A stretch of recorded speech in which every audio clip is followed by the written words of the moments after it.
네, 우리 지금까지 2025년을 우리가 살아가면서 결코 쉽지 않았던 세월을 보낸 여러분들을 위해 인사하시겠습니다. 당신은 종합예술가입니다. 우리 인사하시겠습니다. 당신은 종합예술가입니다. 당신은 종합예술가입니다. 네. 우리가 비록 2025년 한 해를 돌아보면서 부족한 부분도 많고 여전히 불완전한 모습 속에서도 2020년 새해를 맞이하면서 또한 하나님께서 우리가 구하거나 생각하는 것보다 상상할 수 없이 아름답게 우리를 빚어주실 줄로 믿습니다. 우리 다 함께 다시 한번 인사하시겠습니다. 당신의 일상이 예술입니다. 인사하시겠습니다. 당신의 일상이 예술입니다. 당신의 삶이 예술이십니다. 당신의 삶이 예술이십니다. 오늘 상고하는 요한복음 1장 10절부터 18절까지는 한 사람 한 사람을 완전한 구원 작품, 구원의 예술 작품으로 빚으시는 우리 예수님의 사역에 대한 증인들을 통해서 예수님을 비난하는 무리들과 싸우는 어떻게 보면 일종의 재판 과정과 같은 그러한 모습을 그려내고 있습니다. 요한복음의 저자는 이러한 재판의 절정을 예수님 자신이 고난당하는 시간에 딱 맞추어서 초점을 설정하고 있습니다. 그래서 이 과정에서 아브라함을 통하여 선택하신 하나님의 백성을 영원히 자신의 백성으로 삼고자 하시는 하나님의 놀라운 구원 계획이 온전히 성취되는 것입니다. 그런데 이 본문 말씀이 얼마나 중요한지는 역사를 보면 잘 알 수가 있습니다. 서방교회 오랜 관습에서는 몸이 아픈 환자분들을 위해서 이 본문을 약간 부적처럼 사용했던 기록들을 우리는 확인할 수가 있습니다. 그래서 또한 중세시대에는 본문이 축복문의 역할을 하였습니다. 그래서 질병을 막기 위해서 목에 이렇게 부적과 같이 걸어두었던 본문이 바로 오늘 우리가 상고한 본문이라고 할 수가 있습니다. 그래서 빌립보서 2장에 보면 너희 안에 이 마음을 품으라 곧 그리스도 예수의 마음이니 그는 근본 하나님의 본체시나 하나님과 동등됨을 취할 것을 여기지 아니하시고 자기를 비워 종의 형체를 가지신 그 예수 그리스도를 묘사하는 그 본문과 함께 하나님의 영광이 드러난다는 점에서 진리인 말씀이 하나의 어떤 특정한 사상이 아니라 어떤 우리와 하나님 사이의 신적인 교통을 묘사해주는 본문으로 오늘 본문이 잘 사용되어지고 있습니다. 우리가 작년에 2025년 4월 20일에 서울 잠실 롯데월드 타워에서 개최한 2025 롯데월드 타워 스카이런 위드 스파이더라는 행사가 있습니다. 이것은 바로 수직 마라톤 대회를 의미합니다. 여러분 마라톤이라고 들어보셨죠? 근데 수직 마라톤이라는 대회가 있는데 이것은 그 롯데월드 타워를 1층부터 옥상까지 마라톤 대회를 하는 것입니다. 그래서 계단을 올라가지고 이제 한번 찍고 내려오는 그것으로 이제 시합을 하였는데 계단이 몇 개일까요? 총 2,917개의 계단을 오르락내리락 하는 것입니다. 그래서 이게 수직 마라톤 대회인 거예요. 그래서 123층 555m의 높이를 이제 계단을 올라가는데 총 2,100명의 참가자가 차지해서 1등이 몇 초 만에 돌파했을까요? 18분 32초 만에 롯데월드 타워를 옥상에 오르게 한 것입니다. 네, 신기하죠, 그렇죠? 그래서 아이들과 같이 뛴 분도 계시고 어르신분도 계시고 그래서 옥상까지 이제 경주를 한 거예요. 그래서 우리의 삶은 이처럼 더 높이, 더 멀리 하는 어떤 마라톤과 같은 우리의 삶을 여러분이 경주해 주신 걸로 우리는 우리의 삶을 돌아보면 그렇게 할 수 있습니다. 그래서 우리는 서로 비교하기도 하고 경쟁하기도 하고 하면서 이렇게 더 높이 우리가 이렇게 우리의 삶을 더 높은 지점을 향해서 목표를 설정해 두고 경주를 하는 것입니다. 제가 최근에 읽은 기사 중에 일론 머스크라는 테슬라 최고 경영자의 순 자산이 1123조를 돌파하면서 이제 조만장자의 억만장자가 아니라 이제 조만장자의 이제 자리에 오르게 되었던 걸 우리 알 수가 있습니다. 그래서 이 일론 머스크는 계속 경쟁하면서 그 자리에 오르게 된 것입니다. 그런데 이 머스크라는 사람이 말한 그 기사 중에 내용을 확인해 보니까 이제부터 앞으로는 돈보다는 에너지가 더 중요한 시대가 올 것이다. 돈이라는 건 단순히 휴지 조각에 종이 조각에 불과할 것이다. 이렇게 진단을 내렸던 것을 우리는 확인할 수가 있습니다. 물론 그 사람은 돈을 많이 벌었기 때문에 그런 얘기를 할 것입니다. 그러니까 우리의 신앙생활 속에서도 얼마나 더 높이, 얼마나 더 멀리 나아가는 것도 중요하지만 더 중요한 것은 우리의 삶이 그렇게 나아갈 수 있도록 하는 영적인 에너지가 우리에게 가지고 있는가. 우리의 삶 속에 더 높이 더 멀리 나아가는 것도 중요하지만 우리의 삶에 가지고 있는 말씀의 에너지, 예수 그리스도의 말씀의 에너지를 비축해두고 있는가. 우리 스스로를 돌아볼 필요가 있는 것입니다. 보다도 높이 날아가는 마라톤과 같은 수직 마라톤과 같은 우리의 삶 속에서 요한복음은 별명이 독수리라는 별명을 가지고 있습니다. 어떤 별명이라고요? 독수리입니다. 독수리. 독수리가 먼 천국을 높이 오르는 것처럼 요한복음에 있는 말씀은 이 독수리와 같은 높은 위치, 하나님의 영광을 어떻게 드러낼 것인가, 그 높은 하나님의 영광을 어떻게 이 세상 가운데서 드러낼 것인가를 요한복음 우리에게 말씀해주고 있는 것입니다. 그런데 요한에게, 이 저자의 요한에게 가장 큰 아이러니는 어떻게 그 높은 하나님의 영광이 가장 그 십자가의 고난과 굴욕 속에서 발견되어질 수 있는가. 그것이 요한이 이 요한 공동체에서 요한복음을 쓰면서 가졌던 아이러니이자 역설이자 모순이라고 할 수가 있는 것입니다. 그러니까 이 그리스도의 기적도 물론 하나님의 영광을 드러내지만 가장 신비하고 그 깊이를 헤아릴 수 없는 하나님의 영광은 오직 어디에서? 예수 그리스도의 십자가에서 드러난다는 것입니다. 그래서 이처럼 십자가를 향한 이 요한복음의 그 사랑, 요한복음의 그 주목하는 바는 7번의 에고 에이미, 나는 무엇이다 라는 표현을 통해서 드러나는 것입니다. 나는 생명의 떡이다. 나는 세상의 빛이다. 나는 문이다. 나는 선한 목자다. 나는 부활이자 생명이다. 나는 길이요 진리요 생명이다. 마지막으로 나는 참 포도나무이다. 이 7가지의 표현을 통해서 요한은 예수 그리스도의 십자가를 통한 하나님의 영광을 구속사적으로 드러내고 있는 것입니다. 근데 이 에고 에이미, 나는 무엇이다 할 때 에이미가 1장 1절, 요한복음 1장 1절을 보면 에이미의 미완료 시제이자 지속적이면서 시간이 없는 무시간적인 존재를 의미하는 n을 사용해서 드러내고 있습니다. 우리 1장 1절을 다 함께 봉독하겠습니다. 시작. 태초에 말씀이 계셨다. 그 말씀은 하나님과 함께 계셨다. 그 말씀은 하나님이셨다. 여기서 n을 가리키는 단어가 로고스, 프로스, 데오스, 이 3가지의 문장 구조로 되어 있습니다. 첫 번째, 태초에 말씀이 계셨다 할 때 이 로고스, 우주의 최고의 원리인 로고스가 바로 하나님과 동등된 분이신 예수님이시다 라고 설명하고 있습니다. 두 번째로 n이 뜻하는 프로스라는 단어는 함께라는 뜻입니다. 그래서 하나님과 함께하면서 하나님을 향하여 인격적인 교제를 원하시고 인격적인 교제를 하신 분이시다 이렇게 나와 있습니다. 세 번째로는 그 말씀은 하나님이셨다 라고 말하면서 데오스, 관사를 사용하지 않고 예수님이 바로 그 데오스인 하나님과 동일한 분이시다 라고 우리에게 말씀해주고 있는 것입니다. 이처럼 예수님의 말씀은 창세전에 존재하는, 시간으로 설명할 수 없는 놀라운 분이시는 하나님과 동일한 절대적인 개념인 것입니다. 그런데 우리는 살면서 그 동일한 예수님을 잊고 살면서 우리는 이 시대 속에서 세대가 점점 악해진다는 것을 우리는 발견할 수가 있습니다. 이 악한 세대, 세월이 지나면서 그전 세대하고는 비교할 수 없이 점점점 악해지고 있는 이 세대 속에서 우리는 살아가고 있는 것입니다. 최근에 젊은 세대들이 사용하는 단어를 보면 우리가 전혀 의미를 알 수 없는 단어들을 사용하는 걸 우리가 알 수가 있습니다. 여러분, 반모라는 말 들어보셨나요? 반모. 반모가 뭘까요? 줄임말인데 반말 모드를 반모라고 합니다. 야, 우리 반모로 하자. 그럼 반말로 바로 말 트자. 이런 표현입니다. 또 다른 표현으로는 꾸안꾸란 표현이 있습니다. 꾸안꾸가 뭘까요? 예?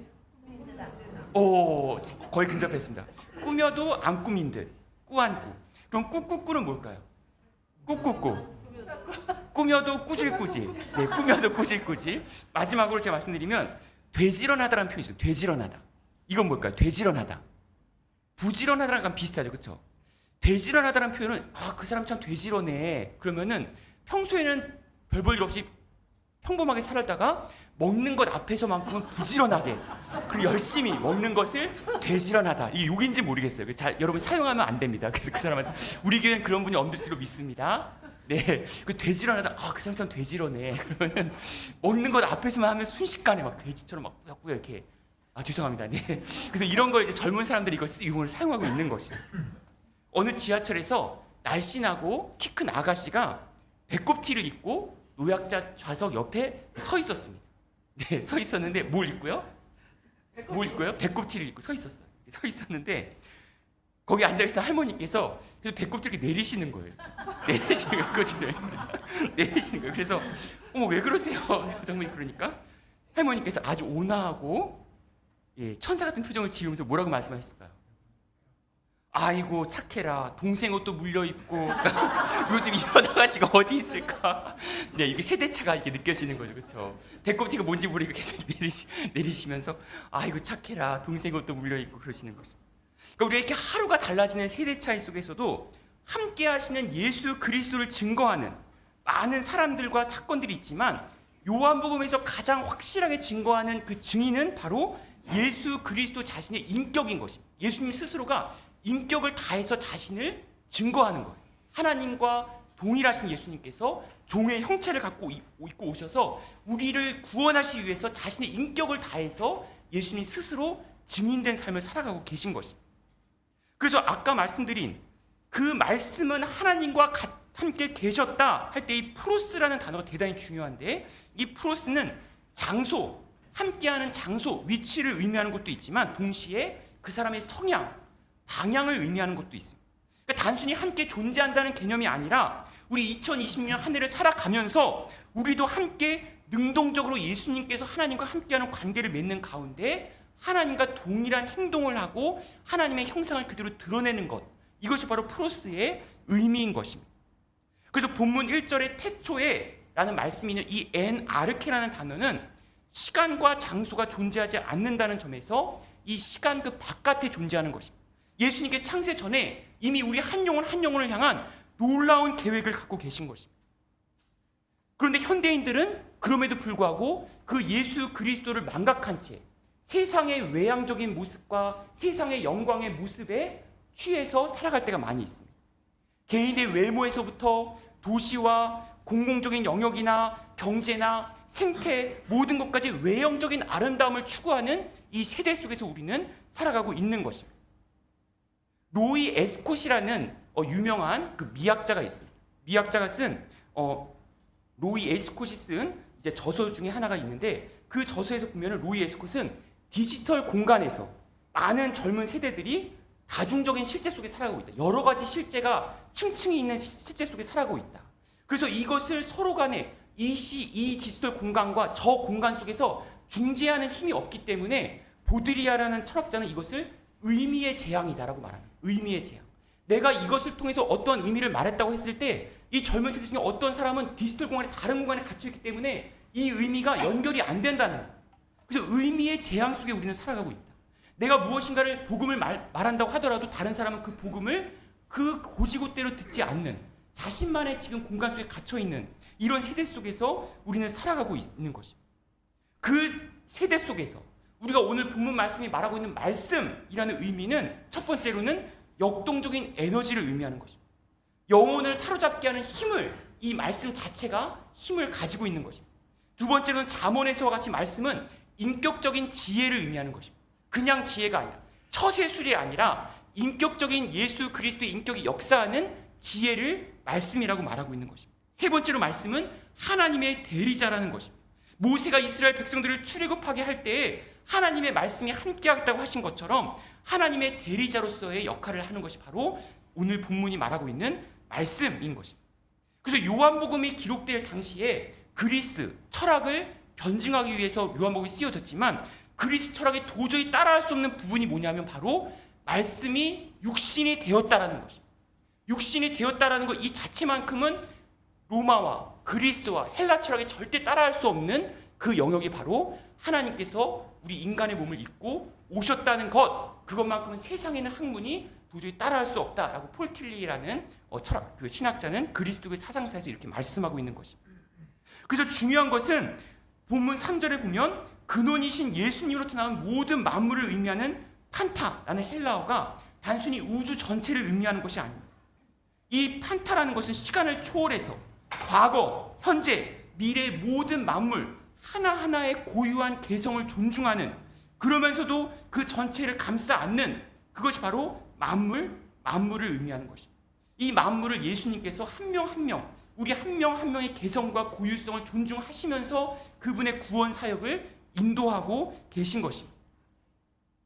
그런데 우리는 우리 자신의 고유한 가치를 깨닫지 못할 때가 너무나 많이 있습니다. 어빈 얄롬이라고 하는 유명한 실존주의 심리 치료사가 있습니다. 실존주의 심리 치료라는 저서에 보면은 어떤 한 개인, 현대인들이 자신을 전체에서부터 분리시키는 것을 대단히 두려워하고 있다라고 말하고 있습니다. 우리 자신이 개성을 가지고 있음에도 불구하고 그걸 드러내는데 두려움을 가지고 있다는 것입니다. 그래서 성공 신경증이라는 단어를 써서 그 사람들의 병명을 말하고 있습니다. 석세스 뉴로시스라는 단어인데, 요나 컴플렉스라고 하는 이 단어, 성공 신경증이라는 단어는 오랫동안 왕관을 얻고 싶어 하지만, 오랫동안 높은 그 목적지를 향해서, 목표를 향해서 다른 박질하지만 그 성공에 근접했을 때 오히려 두려워하는 것입니다. 아, 내가 과연 아직 성공하지 못하였구나. 그래서 그 불안감과 강박관념에 휩싸였던 모습들을 바로 성공 신경증이다, 요나 컴플렉스다 라고 하는 그런 불안감을 이 얄롬이란 이 학자는 표현해내고 있는 것입니다. 그런데 그 이면의 무의식 중에는 어떤 마음을 가지고 있냐면, 내가 나를 키워준 아버지보다 성공하고 싶으면서, 아버지를 초월하고 싶으면서도 사실은 내가 보았던 아버지의 안 좋은 모습들 중에 그 아버지와 같이 닮으면 어떡하지라는 하는 그 두려움이 있는 것입니다. 그런 엄격한 아버지상, 그런 완벽주의와 같은 아버지상, 그러한 아버지상과 달리 요한복음에서는 우리의 연약함을 진정으로 체휼하시고 그 연약함과 함께 하셔서 이 땅 가운데 우리 인간의 몸으로 오셔서 본문 3절과 4절에 태초에 하나님과 함께 하시고 하나님과 동일하신 그 예수 그리스도께서 오시지 않으셔도 되지만 이 땅 가운데 우리 연약함을 위해 우리의 몸을 입고 오셨다라고 말씀하시는 것입니다. 우리 본문 14절 말씀을 함께 봉독하도록 하겠습니다. 14절 말씀입니다. 시작.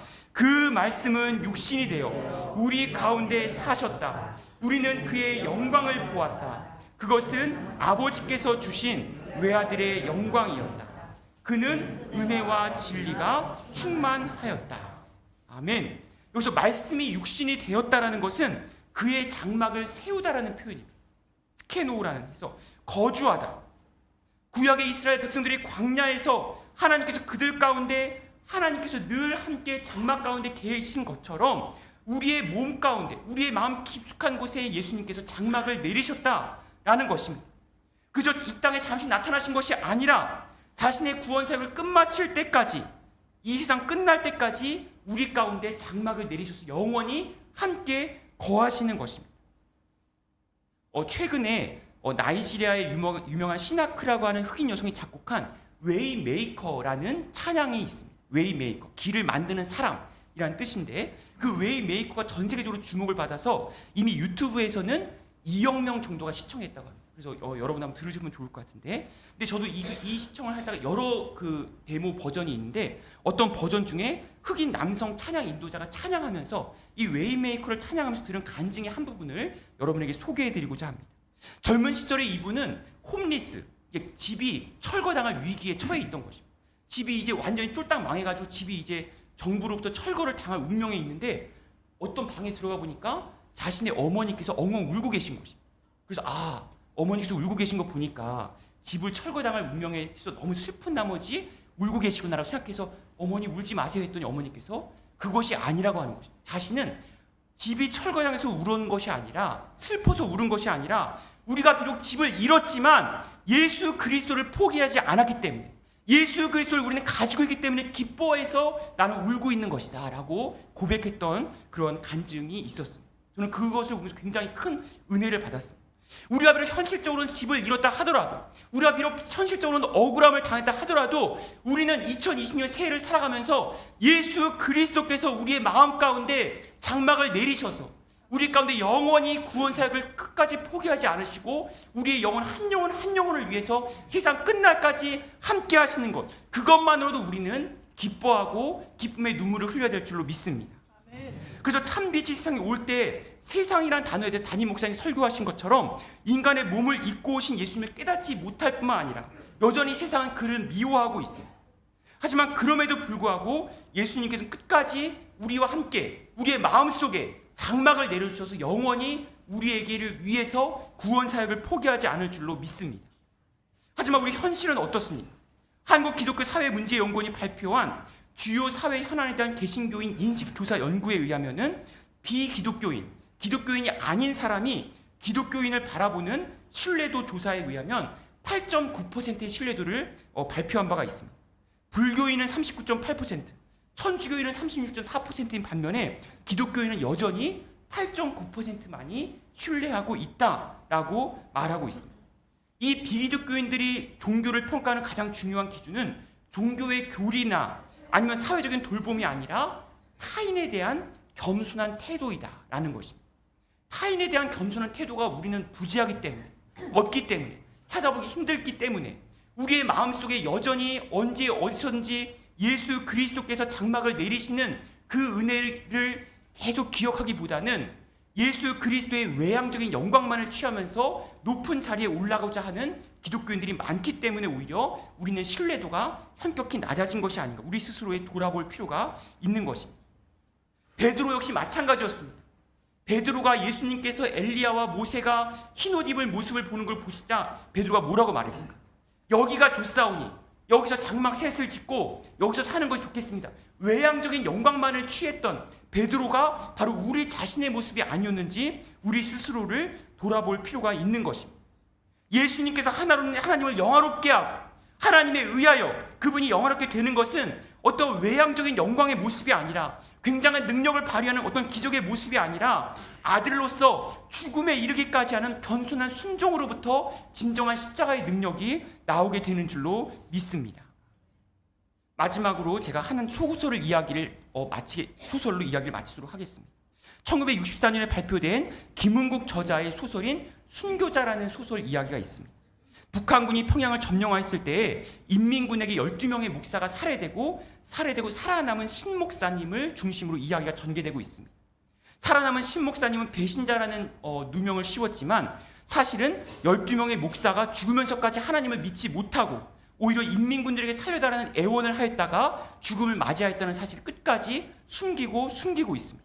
그럼에도 불구하고 그 군당국은 북한군에 의해 희생된 12명의 순교자들을 선전하고자 하면서 대대적인 합동 추모 예배를 준비하고 있는 것입니다.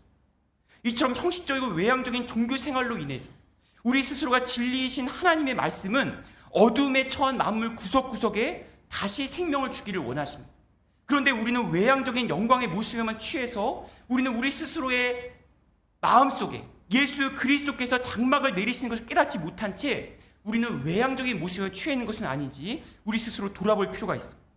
그 순교자의 이야기를 계속 이어가 보면 12명의 순교자가 아닌 그런 순교자들을 위한 합동 추모 예배가 끝나고 나서 많은 것들이 안정되었지만 그 이후에 중공군의 개입으로 인해서 다시 위협받기 시작하니까 신 목사님은 주변 여러 사람들이 피난 가야 됩니다, 떠나야 됩니다 이렇게 말합니다. 그러자 신 목사님 여전히 이렇게 말하는 것입니다.